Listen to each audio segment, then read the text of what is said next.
educators. Are you teaching a class this semester, or if not a class, some kind of content that you just know is kind of boring, there's no way around it, and you and your students just have to kind of like muscle through it? Well, recently, an educator at a school that I'm consulting at reached out to me and said, "Hey, Gretchen, classes are starting up. Could we have a consultation?" She actually just said, I'm teaching some content here that is just boring. And I have the story that all we have to do is memorize, that there's no way out but through. I want to talk to you. I think your anti-boring approach might have some possibilities for me. And in fact, we had a wonderful conversation. I shared with her about 5 principles of great curriculum design that can help students do more than just muscle through and actually have a good time. And I'm going to share that with you in just a second. Let's dig in.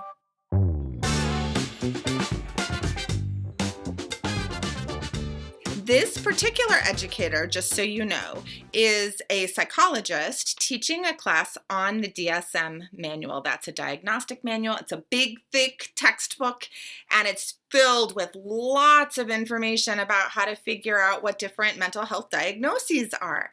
The previous teacher just had students read a chapter every week and actually had multiple choice tests that they needed to memorize all the different diagnoses. And this particular educator had just inherited the class, and she said, "I think there's a better way. Can you help me, Gretchen?" So we dug in, and in just half an hour, I talked her through some of these ideas. I like to make whiteboards, as you know, to keep myself on track. This is a particularly messy one. My apologies. But the first thing here is that we discussed how to use the textbook. This is really important. And I asked her, actually, how do you want students to eventually, when they're in clinical practice, be able to access this information? And she said, realistically, therapists don't need to have it all memorized. They just need to be able to access the book. And so she and I spent a good 10 minutes brainstorming some fun and interactive ways that at the very beginning of this class, their students can get to know the structure of the textbook. How can you use the textbook as a resource? Even if you're not a psychologist, if you're a math teacher or a social studies teacher, this is a wonderful thing to do at the very beginning of the semester, is to take a tour of the different parts of the textbook and practice using it as a quick resource. We actually came up with some ideas about how students can do scavenger hunts in class, individually and in groups, to find the information that they need quickly in the structure of the textbook. So her classes are also 3 hours long. So we discussed the importance of doing an interactive activity every 20 to 30 minutes that get bodies and voices moving. The textbook scavenger hunt is an example of one of those. We also discussed the importance of practicing in the manner of the test. It's why I asked her that question.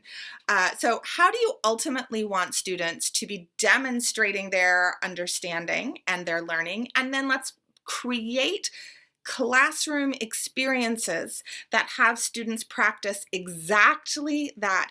Too much teaching is lecture and questions and answers. And if that is indeed how you're assessing, then that is an okay way to teach, though there are ways to do it anti-boring. But in this case, it was really important to make sure that she had a number of different activities that would enable her students to practice in the manner of the test every 20 to 30 minutes. We also looked at how to use whiteboards, a class set of whiteboards. I think that's great no matter how young or old your students are.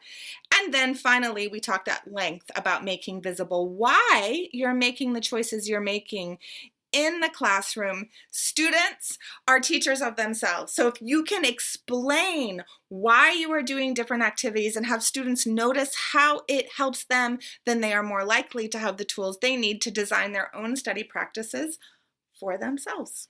I hope there was something useful for you here. If you have some additional ideas or just want to share a takeaway from this video that you can put into practice immediately, whether you're an educator or maybe you're one of those smart students who likes to watch my videos because you know that the tips I give teachers are tips you can use yourself, please post below here in YouTube.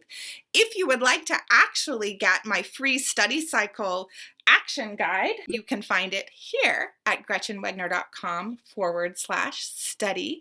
My little gift for you, a little explanation of the brain science around learning and exactly specific things you can do as a student or as a teacher to put that science into action in the classroom. And as always, a nice little thing you can do is like this particular video, subscribe to my YouTube channel. It's amazing how much it actually helps me get the word out to students and teachers all over. So it would be just a personal favor to me if you'd be willing to do that. And I will see you in the next video with more anti-boring tips and tricks for teaching and learning.